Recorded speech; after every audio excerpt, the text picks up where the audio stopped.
300 radio stations across the country. My name's Clyde Lewis. I run a radio show called Ground Zero. Are you familiar with it?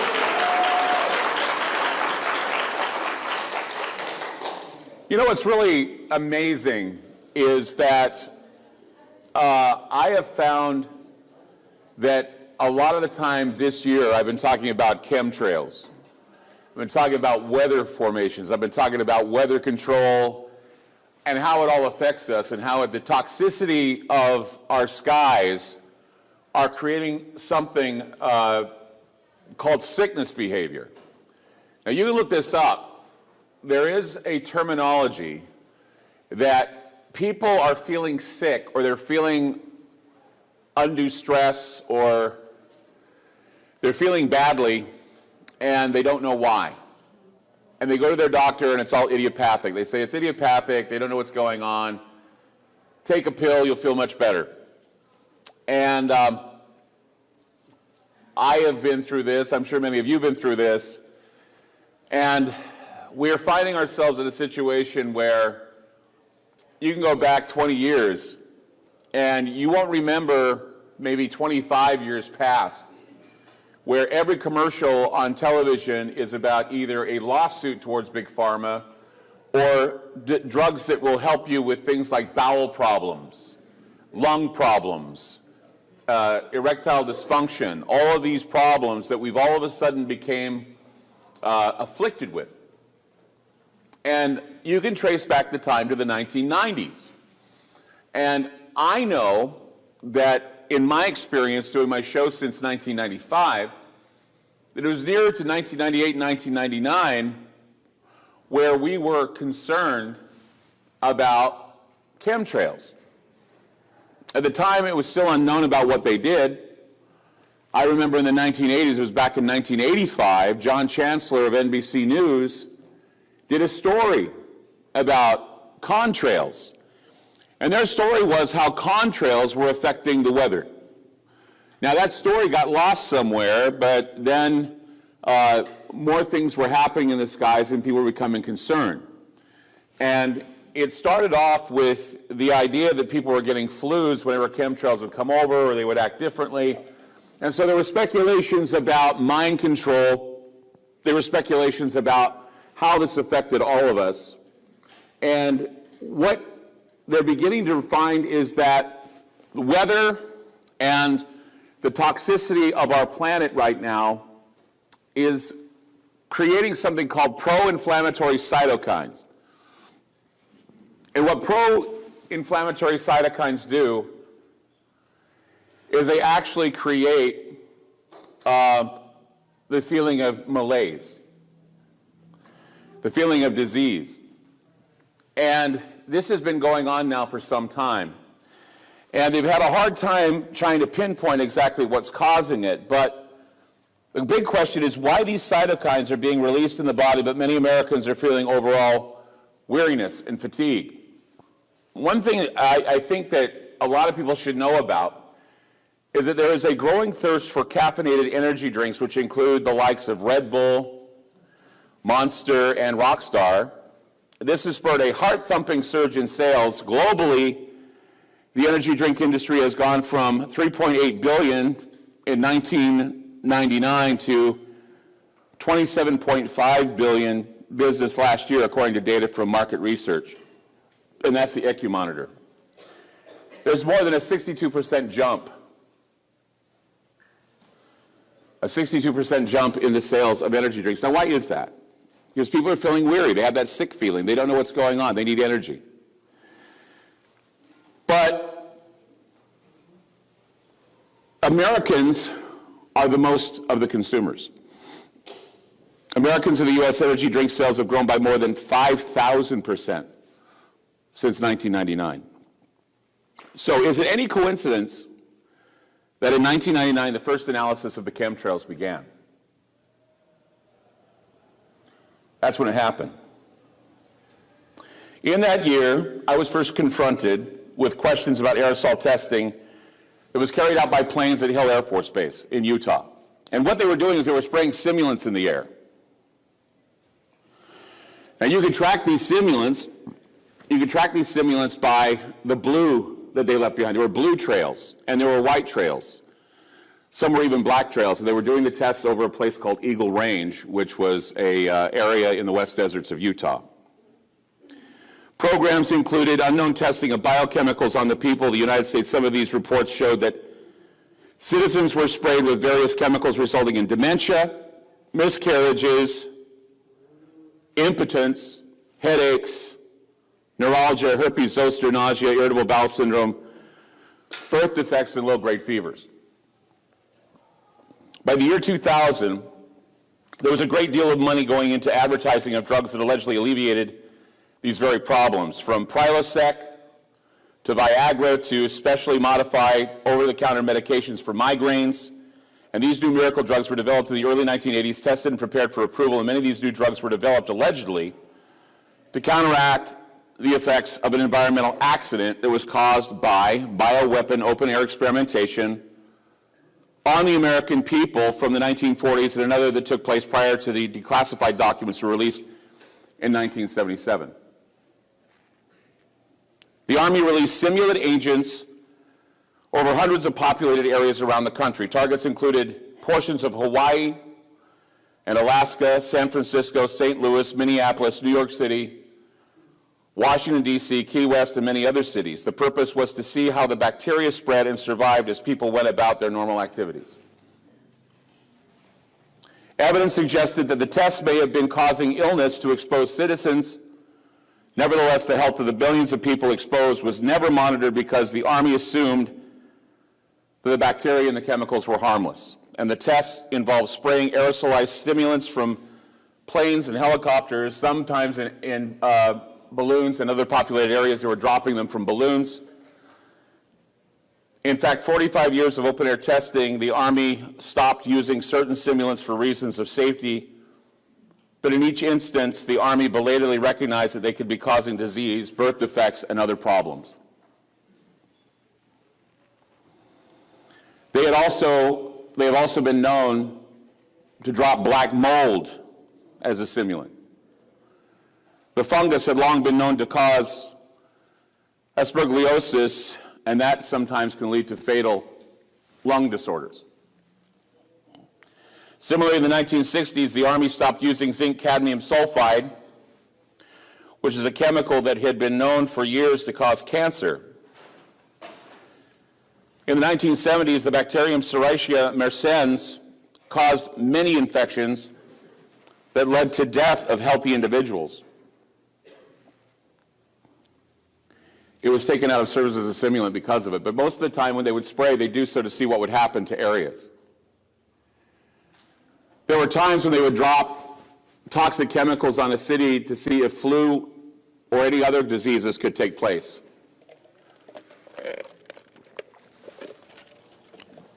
And so there were neurotoxins being dropped from the skies, neurotoxins that were used in the open-air testing. They were known to be causing birth defects, mutilations in humans, actually mutations in humans, and animal DNA. They were seeing changes in animal DNA. They were seeing changes in humans and what was going on with them. These effects were minimal according to the military, but of course, these tests continued well into the 1980s. And it was after some information in the Clinton administration that they said they weren't going to do this anymore. But they were doing it, and they continued to do it. It was alleged that they stopped under the orders of then-President Bill Clinton, and more horrific information was released about biological human testing and the effects of open-air testing on animals. Most of this was being done in the West Deserts of Utah and in Nevada, but there were people who were telling me about how animals were affected by all of this.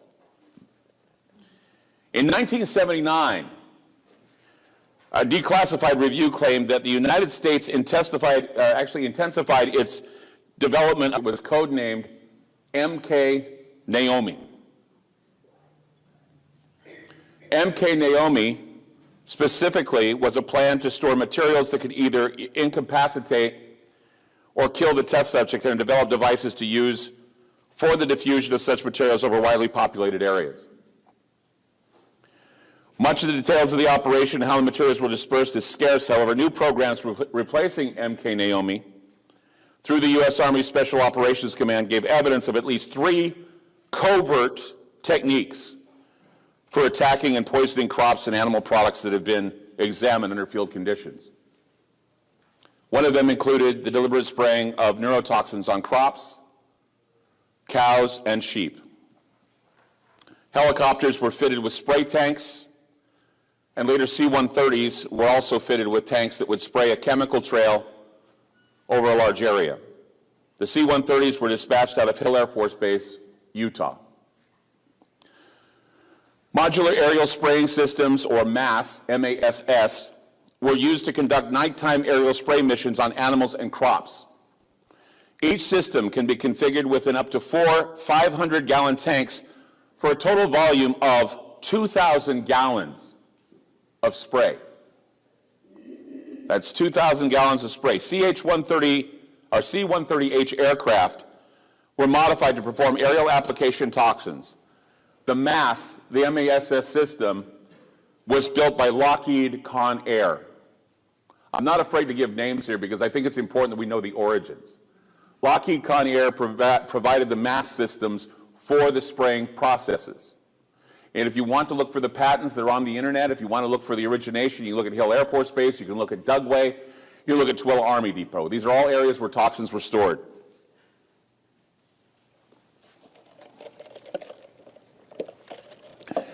One of the major design criteria of the MASS was that it had to be a roll-on, roll-off system. In other words, it was on pallets, so they could roll it on and roll it off. They could take a plane that was gutted out from the interior with no seats, they'd roll on the MASS, and then they'd take off the MASS. That way they could fill it, roll it on, roll it off. They would put additives in the MASS as well. I heard some pilots say they put something on in the system called, to coin a phrase, it was called panther piss.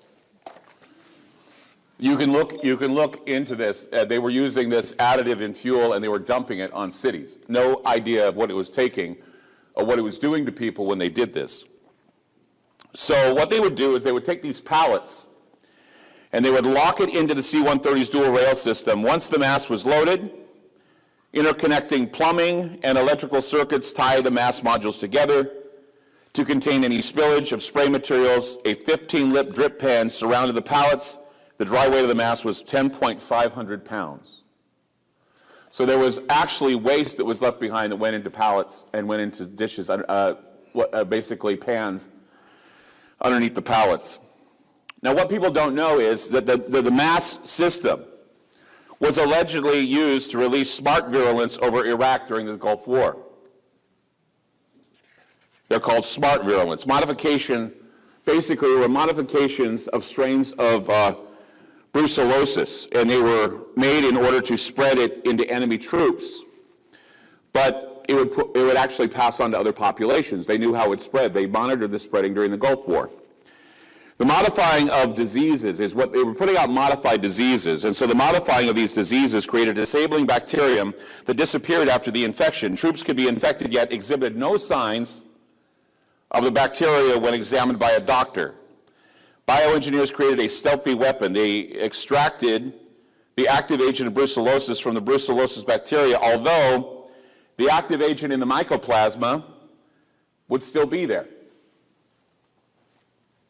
The bacteria have been discarded and your blood tests will be negative even though you were infected with brucellosis mycoplasma. They'd go in and they say, we can't find anything wrong with you. But why am I tired, doc? Who knows? Well, I was in the Gulf War. Well, it's Gulf War syndrome. Well, I wasn't in the Gulf War. It's Epstein-Barr. I have fibromyalgia. All these things started to develop in the 1990s. And all were part parcel due to the testing on the American people with the use of aerosols and simulant variations of these aerosols. They weren't considered lethal by the standard of the military. But the standards of lethality or the lethal nature of any kind of spraying is based on maybe 1 per 100,000 people. So that means if one death happens from 100,000, they have plausible deniability and they can say, well, it could have been part of our testing program, but we don't know for sure. And besides, we were doing this for the benefit of national security, so why do you bitch about it? Same thing they said to the downwinders when they were testing nuclear weapons in Nevada. My family were downwinders, and that's why I have something called tuberous sclerosis, which is a genetic disorder. It affects my skin, okay? And everybody, you know, they judge you by how you look. Sometimes my skin doesn't look all that pretty. It's because of my genetics, but also it makes you more prone to cancer and tumor growth. So when you're looking at these clandestine tests, they were conducted by the CIA. They were closely monitored by the National Institute of Health and the CDC. They were encouraged by what was seen in the skies. Look at what it's doing to people. Okay, let's do a 1-800-GOT-FLU-2 number so you can call and find out where it's affecting people. Does anybody remember the 1-800-GOT-FLU? That was something that was on billboards all over the country because you were calling 1-800-GOT-FLU and they were monitoring everybody who was getting these flu symptoms, but they couldn't find out what was really wrong with themselves, so they were just monitoring it. And that's where Tamiflu came from, by the way. Tamiflu was created to combat the symptoms of contrail toxin sickness. The timing, you notice the timing, it's working, right? That's the timing of all this. So, the US government passed this newly modified brucellosis strain, and they used it on Iranian troops. They used it on Iraqi troops. They gave it to Saddam Hussein. They sold it to Saddam Hussein. And they wanted to use it against Iran. In 1986, with the approval of Vice President George Bush, Saddam received shipments of Brucella abortus biotypes 3 and 9, and Brucella melitensis biotypes 1 and 3. This is all recorded, and you can chart the weapons of mass destruction, bioweapons that they sold to Saddam Hussein. We were good friends with him at the time. Saddam Hussein became our enemy during the Gulf War of 1991. He used this pathogen on American troops, resulting in an illness referred to as Gulf War syndrome. This causes chronic fatigue, loss of appetite, profuse sweating, joint and muscle pain, insomnia, nausea, and damage to major organs. Sounds similar to something we call Epstein-Barr. Also, some of the symptoms remain in people with fibromyalgia. One of my wives I married a long time ago had fibromyalgia. It was hard to deal with it. Every day was chronic pain. Every day was needing pain medications. Every day was needing something. And it led to depression. Once again, the pro-inflammatory cytokines cause depression. They just realized that pro-inflammatory cytokines cause depression, lack of vitamin D causes depression. Most people in the United States right now are depressed. Most people are undiagnosed depressives. Okay? They haven't been diagnosed, but they know that something's wrong. They just can't put their finger on what's wrong with them. Now, you can pop a couple pills to see if that helps you, but what really helps you is knowing the nutritional value of what you're eating, and most of that is also being affected by the toxicity of the trails. Percolate is being found in foods in California, mostly greens, vegetables, and also they're now taking the orange crop and they're using fracked water to basically fill the oranges. So when you're eating oranges, you're eating petroleum products. This is what they're doing, just to see how we react to it. If there's no reaction or no mass death, they say it's okay, but what it's doing is things like glyphosate, Roundup, putting that in the body, it might cause cancer. But what it is that Monsanto, they hire scientists to basically sign off on science that they've created themselves. They pay off scientists to say, okay, I've got my clipboard and my white lab coat, and I'm going to sign off on this for you. And they do it.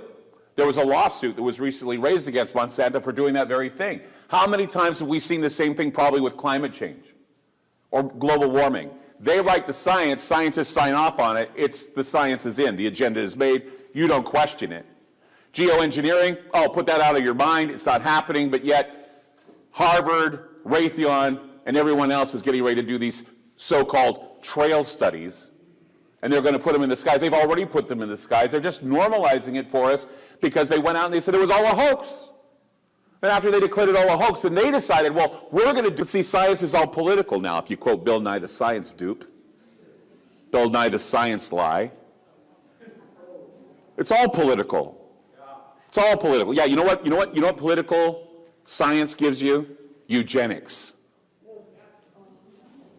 It was politics getting into scientific discussions of eliminating imbeciles, morons, homosexuals, and anyone else they deemed as bottom feeders in this world.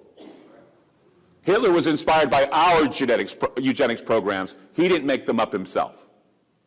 And if you don't think eugenics are coming back, take a look at your DNA scores when you apply for a job. Take a look at the new vaccine scores that they want to give you with the new Trump program. They're basically making it harder for you to get a job, and you'll be replaced by a robot. So check your telomeres, check your DNA, and check your vaccines. They want us all drugged, they want us all sick so we can put more money in the coffers of Big Pharma. They're getting kids hooked on OxyContin at 11 years old. They're giving kids OxyContin at 11 years old. And yet they won't allow a child to take CBD marijuana, which is harmless. It's not like you're smoking it, you're taking it and making the body feel better. It takes care of pain. It's a Schedule I drug, by the way. And they say that OxyContin is not dangerous, yet they tell us, oh, we have this huge problem with opioid addiction and opioid abuse. It goes beyond opioids. It goes beyond just popping a couple Percocet. It's going out to your heroin dealer and taking some black tar and killing yourself. It's part of the culling process. It's all about toxicity. So when it comes to laying the trails down for the troops, which they did in the 1990s, in the War of 1991, troops initially were told that no such infection existed. Gulf War syndrome, it's BS. It's not real, it's psychological. Fibromyalgia, psychological. Morgellons, psychological. You're making it up. It's not real. What are these little crawly things in my arm? Oh, it's nothing. It's just lint. That's what they do. Slowly, over the years, authorities were forced to admit that something had triggered severe illness in many Gulf War veterans. By then, a variant of the modified brucellosis had spread to civilian population. This is where we get Epstein-Barr.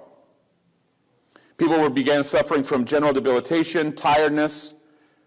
When it became known that the contagion was spreading into the general population, top officials with the National Institute of Health and Center for Disease Control, as well as the Defense Department, and the Department of Health and Human Resources began a program of misrepresentation of the disease to mask their role in its origin. That's where they came up with Epstein-Barr. This is just another disease, guys. Don't worry about it. We had nothing to do with it. The Defense Department had nothing to do with it. Your chemtrails had nothing to do with it. Please, don't look up. Please, don't make up stories. Chronic fatigue syndrome, another one. Epstein-Barr, chronic fatigue, fibromyalgia. Top-level officials concerned with both the spread of the contagion and with the risk of their role in its origin would become publicly known to actually move to counteract the pathogen. Once again, modifications of the pathogen were synthesized in order to reverse the damage that had been done. A newly synthesized cure was developed, and a patent was issued in 1996 for an aerosol vaccination process, which would permit the vaccination of wildlife and domestic herds by spraying them or birds from the air. The bio company Maxigen was given $6.7 million in grant money from DARPA for the development of an aerosolized vaccine consisting of an antibiological agent containing Pretis subtilsin, an enzyme commonly found in laundry detergent. I remember the spraying of this chemical. They said it was like laundry detergent. It broke up biobacterial entities in ultraviolet light. This was a test that they were doing as well because of the way people were sick, and some of those trails were actually inoculation trails, and it failed. It had a reversed effect. It made things worse. In fact, they force multiplied cow blood. Of all things, they would use cow plasma to force multiply this bacterial agent they were laying in the skies, and it failed. People are still sick. People got worse. So the aerosol vaccination worked. It was $6.7 million that was basically lost in trying to find a cure for this. So it broke down bacteria cellular walls. It caused bacteria to literally explode into harmless masses, but it had to go somewhere. Other components of the mixture actually has barium and aluminum. Barium and aluminum mutate to change germs in ultraviolet light, and it can also be used to reflect light away from the Earth, causing a cooling effect. This was already documented in the 1990s. So the cooling effect and the effect of the weather, in fact, as I said, John Chancellor did a story in NBC News in the 1980s talking about how the National Weather Service and NASA were monitoring contrails. This is before the word chemtrail was even invented. They were monitoring lingering contrails to see if the cirrus formations were causing weather patterns to shift and change. Their data was released saying yes, but then all of a sudden it miraculously disappeared. No one knew. And so conspiracy theorists started talking about it in the late 1990s. And that's what they were doing. They were basically leaving it to those who were outside the realm of the mainstream narrative to tell the story, and believe me, they did, with shows like Coast to Coast AM, My Show, and Sightings by Jeff Rentz. The word was getting around. In 2003, a report was filed by Tektronix Limited regarding the creation of aluminum nanopowder using DC atmospheric plasma technology for upper atmospheric dispersal. The work was funded under a contract from Quintiq, formerly the United Kingdom Defense and Evaluation Research Agency. Quintiq is also a former partner of the Carlyle Group. The Carlyle Group is the principal contractor for the military-industrial complex and the defense contractor for the multifaceted atmospheric plasma program, or Operation Cloverleaf.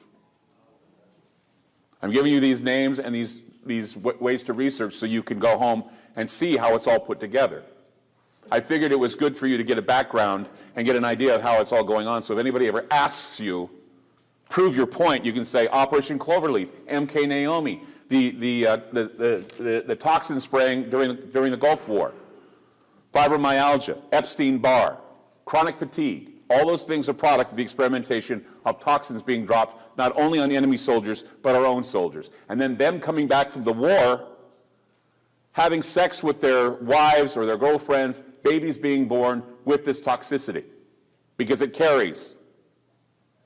Everything carries when you're spreading your DNA. So we have a whole group of children, a whole group of people that are becoming passive, tired, erectile dysfunction at the age of 29. I found that out from a doctor. I said to him, I said, ED, what's the story? He said, it's amazing. We have men who are getting ED at 29. We have girls that are menstruating at 8 years old. Includes and is not limited to weather modification, military communications, space weapons development, ozone and global warming research, plus biological weaponry and aerial detection testing that uses aerosolized powders and modified agents to perform a multitude of tasks. How many people have heard of chaff? Chaff is basically metallic agents that are dropped in a chemtrail in order to evade radar. They drop it out of the airport sometimes, they drop it everywhere, and it's to basically block planes and other things if they're traveling, just so people don't see them. So whenever they drop chaff, you can bet that there's a military exercise going on. So it's important that you know that there are metallic things they put in the sky that you inhale that they also use to basically deflect radar. The contracts surrounding Cloverleaf have been overseen by the Carlyle Group. Carlyle is also working with several other branches of the government that are conducting geoengineering and biological experimentation. This was done before Harvard announced that they were going to do the GEO-Solar program. Carlyle Group has already been one of the groups, along with Raytheon, that have been doing tests on the American people since the Gulf War.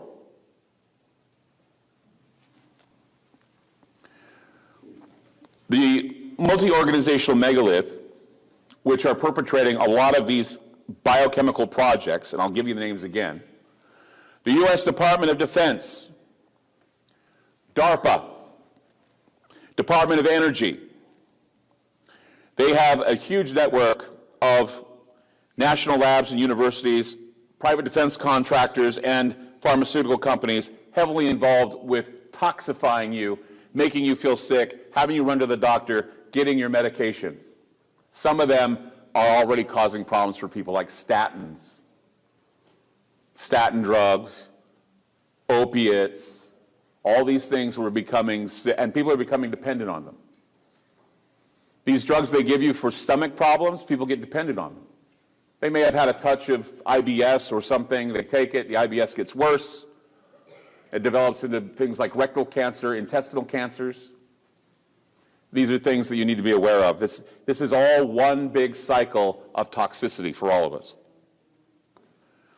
They're also cooperating governments of other nations and probably some United Nations agencies who are complicit, since the aerosol projects have happened in global scope, not just here in the United States. In fact, At a UN hearing, a woman by the name of Rosalind Peterson, president of the Agricultural Defense Coalition, reported on the effectiveness of aerosol programs around the world, and the fact that the issue was even discussed at the UN is unprecedented.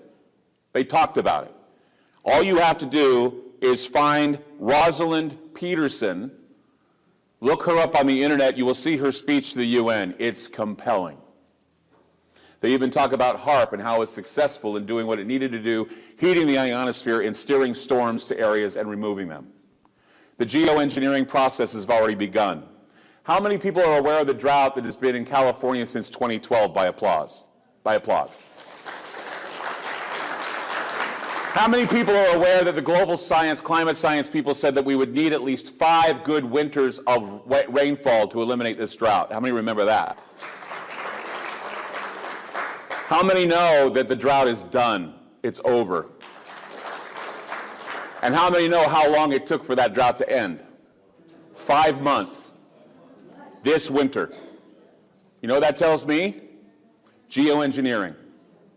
If the climate scientists told us that it was going to take at least 5 good winters to get rid of this drought, and it only took 5 months in one spring and winter drop, then somebody has been tinkering with the weather. Or climate change is nonsense. I'm willing to bet it's geoengineering that they're not telling you about. Yes? Isn't it also, okay, we say the drought's over, but it's not really because there's no groundwater, so that's why they have to have... No, they have it. There's some places in California, no, that it's over. It's done. They have plenty of water. Then why are they using the fracking water? They're using the fracking water because it's cheap. They have to get rid of it somewhere. Where do you put it? When you take all that water and you're blasting it into rock, where does it go after you're done? It has to go back somewhere. So the petroleum companies sell it to orange growers and they let them use it for free. That was probably a couple weeks ago. They just announced that the drought is over. The National Weather Service, you can look it up, the drought across this country is done.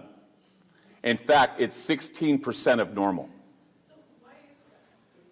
Why is that? Geoengineering. But it seems like the drought was created to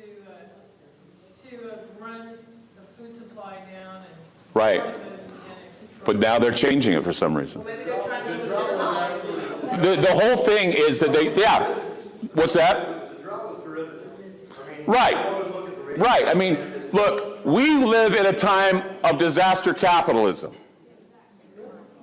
It's all about disaster capitalism, okay? So whatever they can do to damage an area, they'll always rebuild. That's why wars are declared.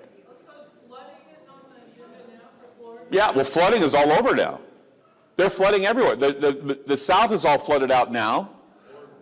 Florida, what? Florida, I heard, was on fire. Well, they've moved it then. But see, the thing is that the way they're moving the storms and arranging, it's like moving chess pieces. How many people saw the thunderstorm that was supposed to hit Portland being steered away from Portland with the chemtrails? A lot of people. If any of you saw this, I saw it. They did a crisscross in the sky and then they did a perimeter roll over it. The storm switched and went to the areas where why they didn't want damage done with the huge hails that hit Zigzag, Welch's, and Mount Hood. That was last Thursday. You do? Well, it's amazing, isn't it, the way that storm just luckily steered its way around Portland. And then they didn't plan on this other one coming from the other side, so they steered it over towards Beaverton.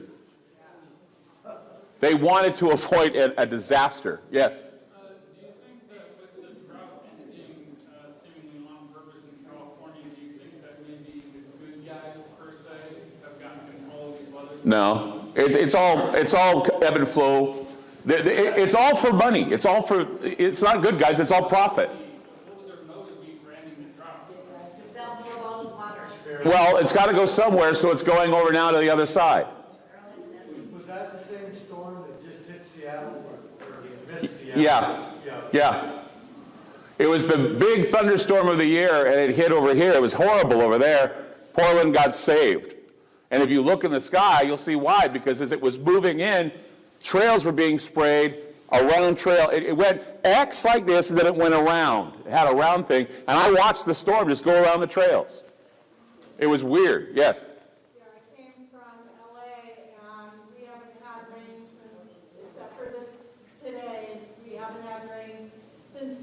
where. The California that are still in drought. And I believe it's on, you know. But the majority of the country that was drought-stricken no longer is drought-stricken.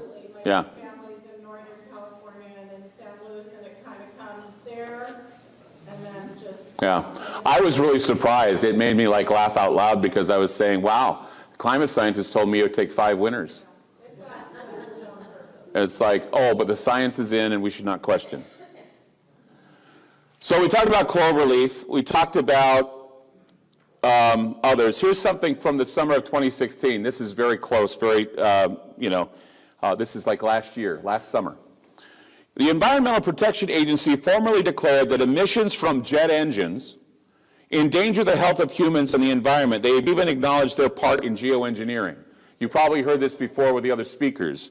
The EPA is now investigating that possibility that lingering contrails, their title, contribute to dangerous heat waves, more powerful storms, lengthening of fire seasons, and other dangerous consequences.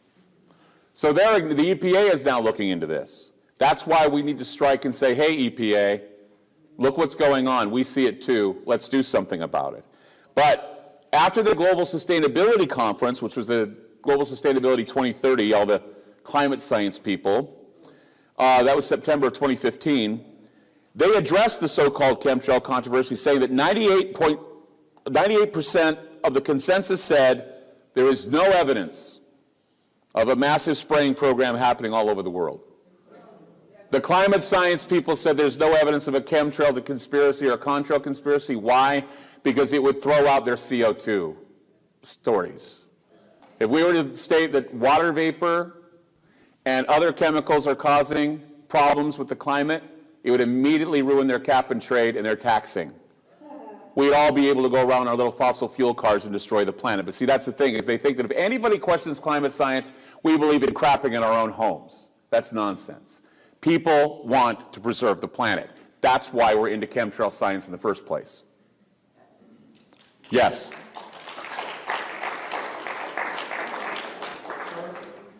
Yes? I called the EPA over chemtrails, and they told me they have no jurisdiction over it. It's the FAA. Oh, yeah. Yeah, it's called passing the buck. What? Federal aviation, and they mentioned spraying in the Midwest for Gulf, what is it, hailstorms. Do you know who admits to it? NASA. NASA will tell you, yeah, we lay chemtrails. NASA's involved with all these studies about climate disruption due to chemtrails. And they state that there's lithium in the trails. They say lithium. That's only part, right? We know everything else, but they admit, well, yeah, we have lithium in our trails, and we use them to watch the winds change. And yeah, you know, it may cause problems for certain people because it's poisonous, but it's probably 1 in about 1 million people that are affected. So therefore, it's not really that big of a problem.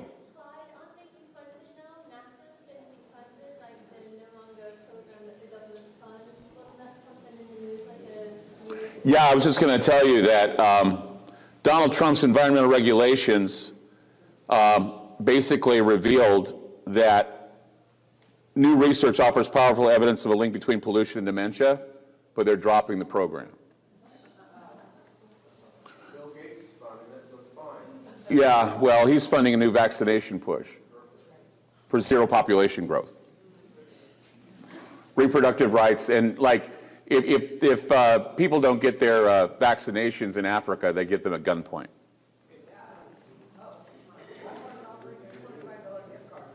Yeah, yeah. Now they want you to do it or you don't get your jobs. That's part of the Trump plan. If they pass H.R. 1313, which was actually developed by, I think it was Vivian Fox, who is a Republican from California or something. So that's what happened with that. For older women, breathing air that is heavily polluted by metals and other sources of fine particulates nearly doubles the likelihood of developing dementia, according to the study that was pulled. I managed to get that study before it had a chance to be pulled. And the cognitive effects of air pollution are dramatically more pronounced in women who carry a genetic variant known as ApoE4, which puts them at higher risk for developing Alzheimer's disease. Talk about your eugenics programs. It used to be that women were on the list of bottom feeders back in the days of eugenics. That's why they sterilized a lot of them. And now they're giving older women a chance to get dementia and Alzheimer's because of the air toxicity, and they're pulling funds. So, how much time am I doing? Am I doing all right here? About 10 minutes? So, some other things I wanted to share with you is that if you want to go back, you can go back to 1915, when the proposals to control the weather first happened, when proposals of using aerosolized planes, biplanes, crop dusters were the beginning. And then if you look at the Smithsonian, they will tell you that as far back as 1946, they were putting carbon dioxide into the clouds and they created snowstorms. That's the beginning of the weather control. But you can go to GE's research laboratory, and they wanted to create the variables of the weather. And as the Cold War was heightened, weather control was seen by the United States as a potential weapon that could even be more devastating than nuclear warfare. Ho Chi Minh Trail flooded out because of weather control. Belgrade, Yugoslavia, they were seeding the clouds for fog because there was so much fog there they couldn't land their planes, so they would seed the clouds so they would snow. The Russians have their hands on weather control, which we cannot rule out that maybe some of these other trail situations are being carried about Russian companies with Russian ideas to, you ruin one field, you can make money off another field, weather warfare. And we hear it's not happening, but it is.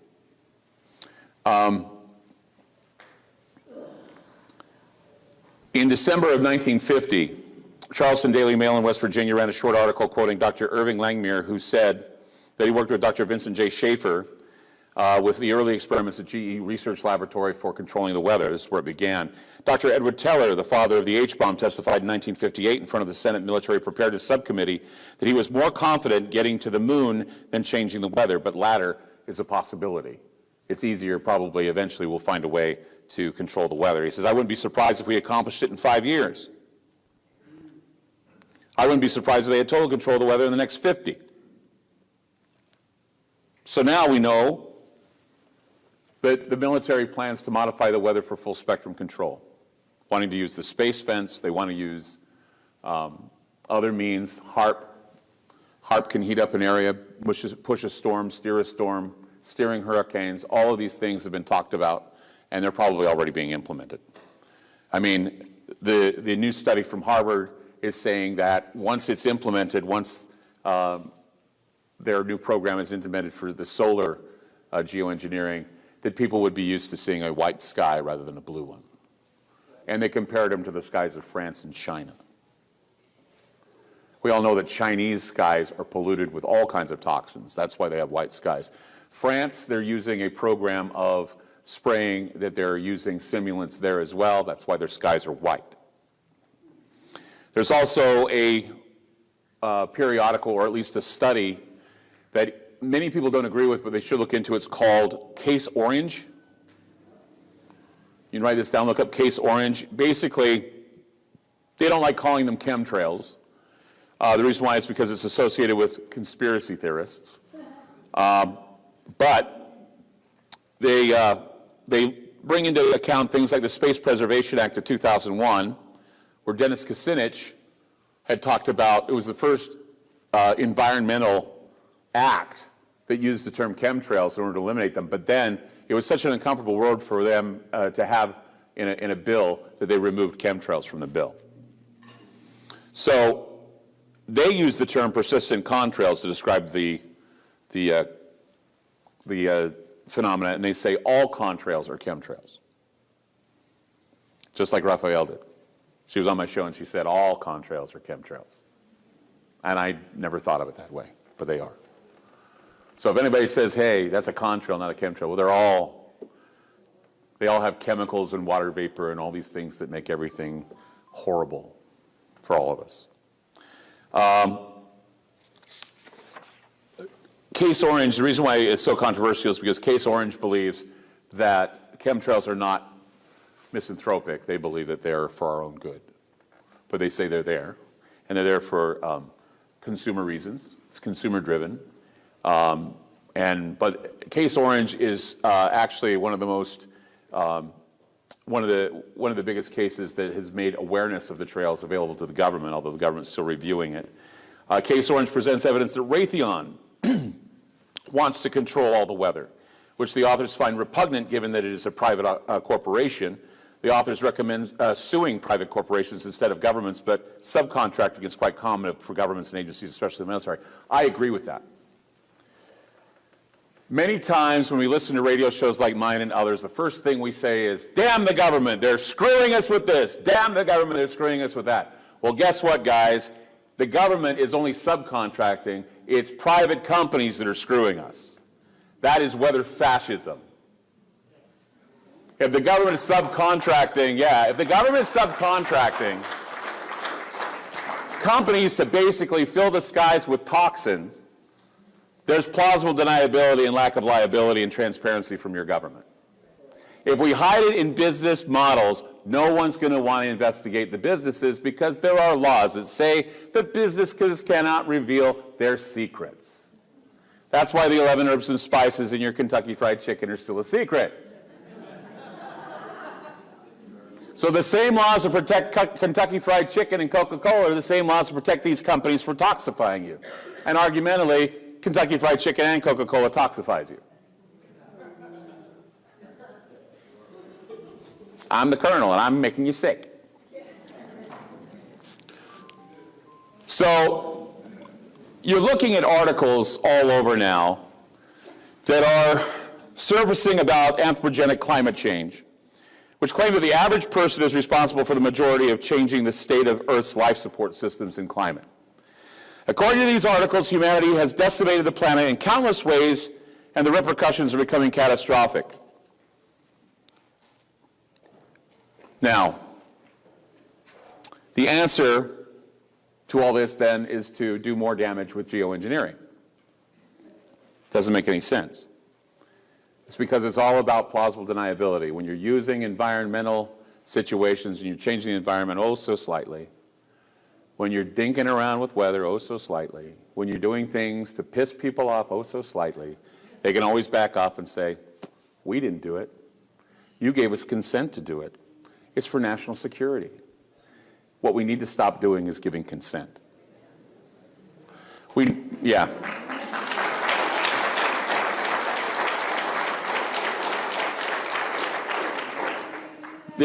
What? How do we do that? Stop giving them our consent. How? Stop paying them money. Stop paying their money. You vote with your dollar, and I tell that to people all the time. You vote with your dollar. Whatever you're putting your money into is giving them consent to do more. Information, buy their books, do research, give them credit, share, tell people about where you hear things. Because, you know, the thing is, money keeps things going. And it's sad, but true. And when people say, oh, you're a sellout for saying this, well, no, because I have to pay my bills. They have to pay bills, and all the hard work that they do means you don't have to do that hard work. You can get the information, and if you want to research it yourself and find your own abilities, then fine. But we give consent to every 4 years lowering the bar of morality so that some bastard can take over this country and screw us all.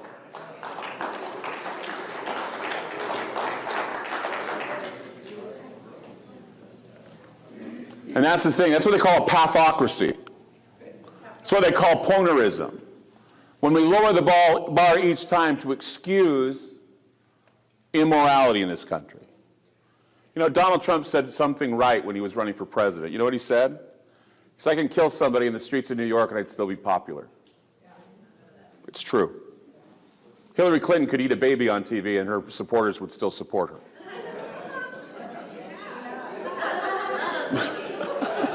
Not on TV, no. She's ate them before, but not on TV.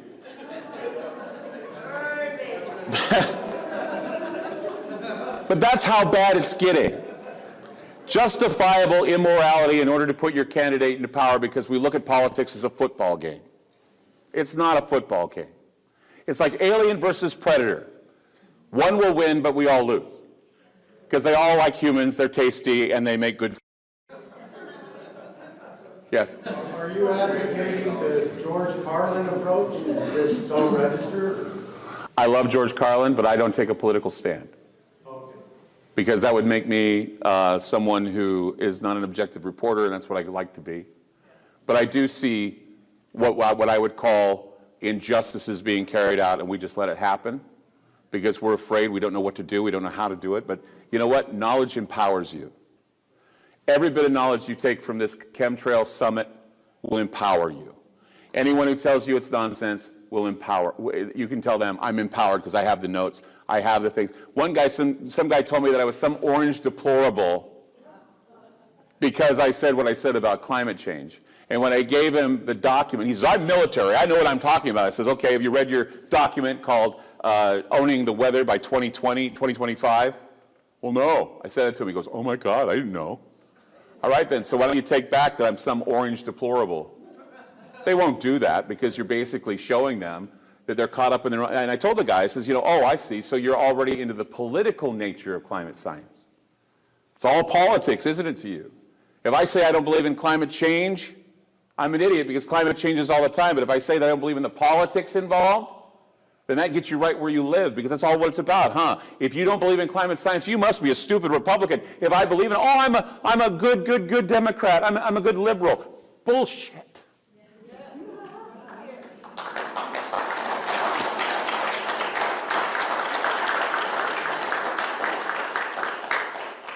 You know what? It has nothing to do with whether you're a Republican or a Democrat. It's life. It has nothing to do if you're a red state or blue state. It's the state versus you. Whichever you want to use. Doesn't matter. Yeah, okay, we got questions. Let me get his question, and I'll get all your questions. Yeah, I was wondering if you would think that whether or not a country is part of the NATO alliance has anything to do with chemtrails. I don't know. I would. Originally, NATO countries were the first ones to complain about it. Yeah, they were. Yeah. If they give I think they complain, and then if they give the kiss of billions of dollars to keep quiet, they don't care. Next question. Anyone? I saw a question over here. You? Or were you stretching? Gosh, I saw a bunch of hands go up over here. Now nobody wants to talk. I'll give it a shot. I'm not a public speaker, but I'll give it a shot. So what first comes to mind is thousands of people went to work for years every day, and they didn't know what they were doing, and they built the atomic bomb. What if we're all being blindsided by this whole weather modification, whatever we want to call it, and it's a bigger thing because we are the environment, and it's our frequencies are changing. It's us. I just did a show a while back. You know, how many people have heard of the Mandela effect? Yeah. I'm still trying to figure out what this Mandela effect is, but I did after the alleged death of Prince Philip, which didn't happen, which everybody said, you're fake news because you said it happened. No, I said a bunch of French agencies said it happened. The French also reported Princess Diana's death. I didn't believe that until I found out for truth. But Prince Philip was reported dead back in 2011. And if you look around everything on the internet, it said he had a heart attack in 2011, and they put stents in his body and kept him alive. Okay? Billy Graham died in 2011 too. But last time I checked, he's still heart beating in North Carolina, or South Carolina. Kirk Douglas died? Well, that's what they said. Well, yeah, he's now pushing, what, he's 101 now? Yeah. So what I figured, Kim Jong-un died of a heart attack in 2011. Muammar Gaddafi died in 2011. And Osama bin Laden died in 2011. Yeah, really? Yeah, several times, 11 times. What I'm figuring out here is that in 2011, after Fukushima blew, and we had all these earthquakes that happened, the actual precession of the planet changed about 8 feet, which was enough to cause a wobble in the magnetic field, which is enough to make us all go, wait a minute, our brains are reacting to this. Everything that we thought was in one timeline has moved to another timeline, because we lost a few seconds of time. And when it happened, there were 2 things that happened I thought was interesting in 2011. One, astronomers voted to put 13 houses in the zodiac. And many of us don't even know that. Ophiuchus is the 13th house in the zodiac. Many of us are not the same sign as we were back in 2011. I'm now an Aquarius. I used to be a Pisces. Now I'm going to go see a science fiction film. But they changed that, and then the the weights and measures people decided to get together and eliminate leap seconds from our clocks to basically make time. They also considered bringing back the 13-month year. How can they do that without? 28 days. Something happened in 2011 that most people don't know about. I talked about it on my show. Did you know that Samoa, American Samoa, lost a day in 2011? It was at the end of the year. They lost Friday, December 30th, because they moved the international dateline for actual procession. Because the dateline was off, they had to move it. So if all that time problem was happening in 2011, guess what else fired just before that? CERN. Fukushima, CERN. Most of the most powerful nuclear, one's not a disaster, allegedly, and the other one is a disaster. So now you wonder why you're having these Mandela effects. Now you wonder why you think you're confused and having deja vu. It's because your timeline was screwed because of earthquakes, manipulations with particle physics, and a huge explosion in Japan. How about if you were born on a leap year, 29th of February? Kind of screwed as well. Yeah. I just want to know where that day went in Samoa. Yeah, go ahead. I was just wondering if you're aware of the GEO-PRISM project that was happening on Mount St. Helens, and I think still is. They were mapping, supposedly they were mapping the lava domes by setting off up to 60, drilling into the active volcano, 60 individual 2,000, up to 1 to 2,000 pounds of charge to map these lava domes. I think I heard some about that a long time ago. I actually did it because I'm a hunter. And it was in a little newspaper about the consent thing. A little dinky newspaper that's out of business now. And I caught it because I was up there hunting, and I thought, wow, that's interesting. So I called the Forest Service, leave a comment, and I wanted to know the exact dates. And they told me the dates that they were going to do it. And it just blew my mind that they're going to set off bunker bombs on an active volcano. Well, you know what they're doing in the Olympic Peninsula, right? Oh, yeah, I live... They're doing electronic warfare games up there.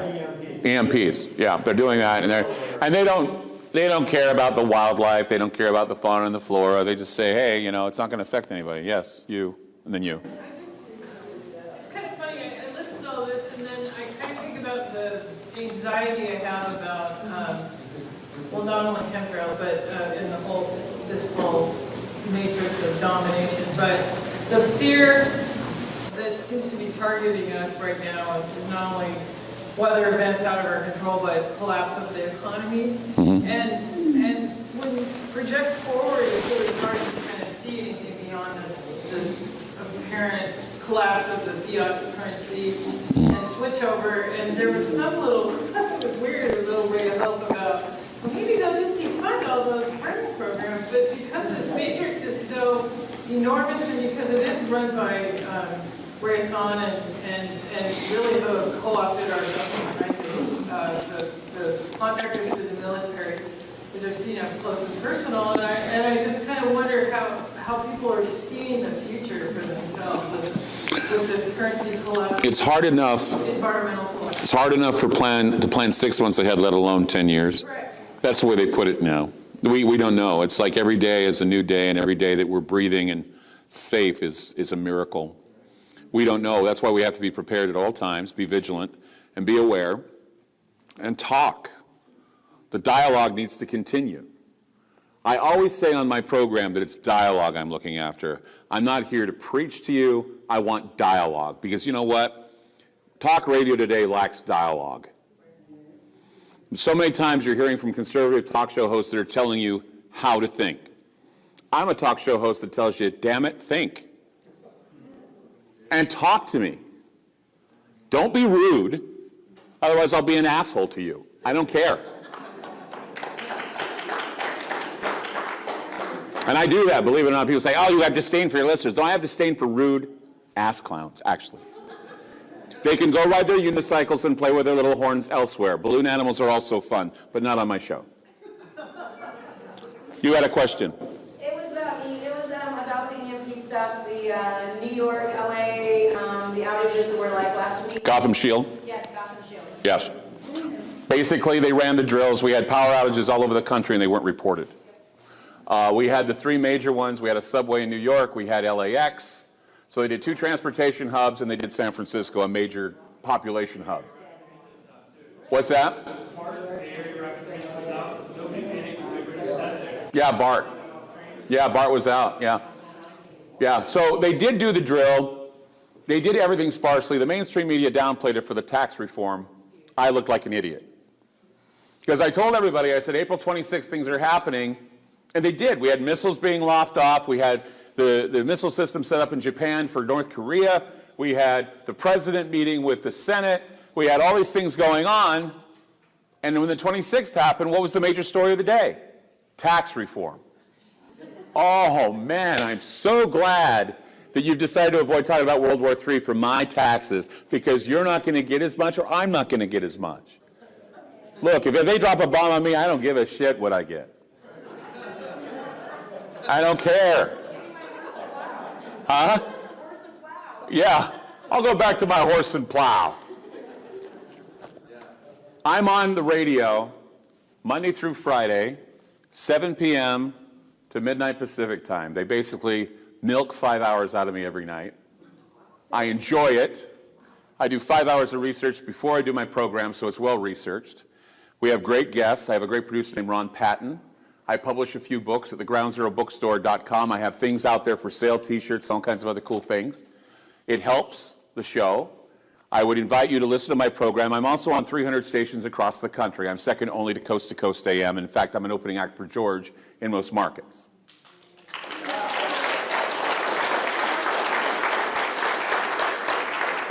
I'm more of a rock and roll kind of guy rather than a guy who plays ABBA. So if you don't mind a little Black Sabbath, Kiss, and Alice Cooper, you'll love my show.